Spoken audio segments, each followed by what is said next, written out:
Hi guys, it's George here at Optics Warehouse, and today we're going to do a sort of question and answer video. I know we've done some before in the past, but we're sort of seeing we get lots of questions over the phone, and depending on the response to this video, we might make this a regular thing. So without further ado, first question I've got here is, I've set my new scope up, it's all on the rifle, but I'm running out of windage adjustment. So a couple quick things you can do to solve this issue is flip your mounts around.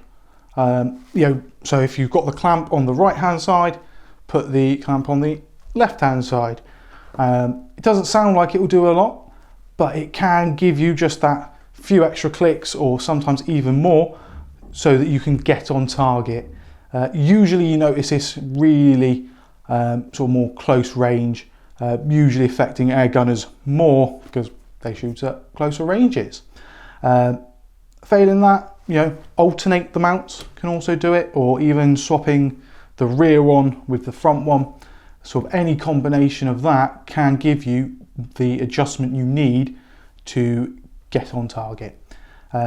Failing that, then it may be an issue with the scope, but that's probably go on for ages answering what could be wrong, but that would be the first port of call. So second question I've got here, best scopes to use with night vision.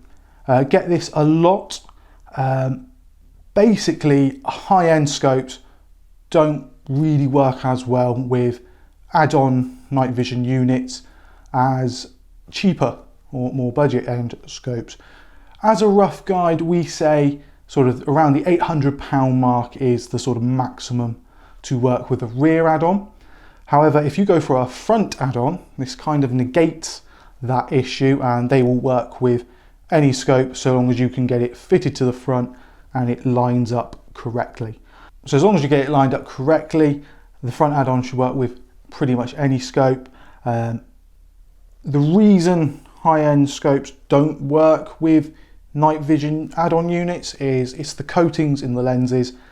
What they do is either disperse or block part of the IR light, which it basically, when you're using that scope in the day, that helps reduce your eye strain, but at night with an add-on unit, it stops obviously the IR light getting in, and that's why we say use cheaper scopes or budget scopes with night vision add-ons. In terms of getting them fitted front and rear, we've got plenty of videos on various units on the YouTube channel, so look through those and we should be able to have something there to get you sorted. Next question, should I go for a 16mm or 12mm night vision unit? What I mean by that is in things like the PARD NV008s, the Saiton HD66, Saiton HD77, and I'm sure there's more. They come in two variants, usually with a 12mm lens on the camera or a 16. The difference between this, and what I tell most customers, is the 12mm lens a wider field of view but a slightly flatter image in it. I would recommend that to air gunners and 22 LR. If you're shooting under the 100-meter mark, ratting, rabbiting, small pest control, that would probably be the way to go.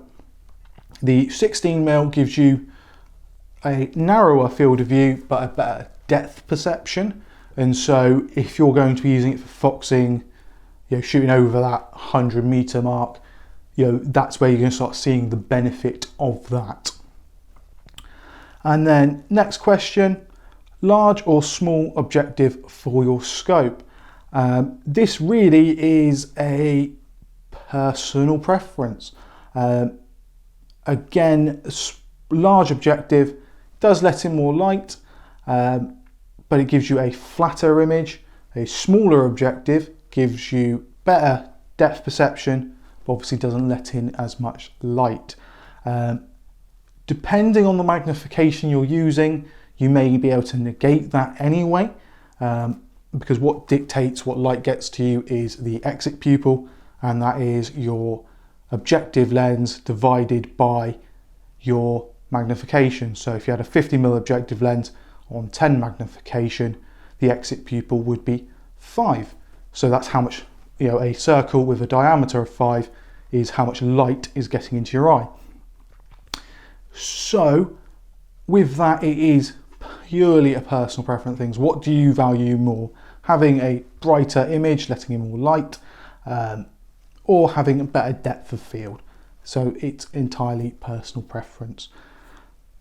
Next question, how high should I mount my scope? There are 3 schools of thought on this. Have it as low to the barrel as possible, which usually for most hunting applications, whether that's air gun, centerfire, usually works best in my experience, having it mounted low. Especially if you're shooting in closer, you have less holdover and less adjustments to make if you're dialing. However, if you're, say, shooting FT, I know there are people who mount that scope as high as possible. And the reason they'll do that is they can zero at, say, 40, 45 yards, and then past that point, they barely have to make an adjustment because they're looking down their trajectory. How that works out with rimfire and centerfire stuff, I don't know. I know a lot of the sort of long range 2.2 guys are starting to look for really high risers with a lot of built-in MOA to them. So maybe a bit of the same principle there. Third school of thought is where's comfortable.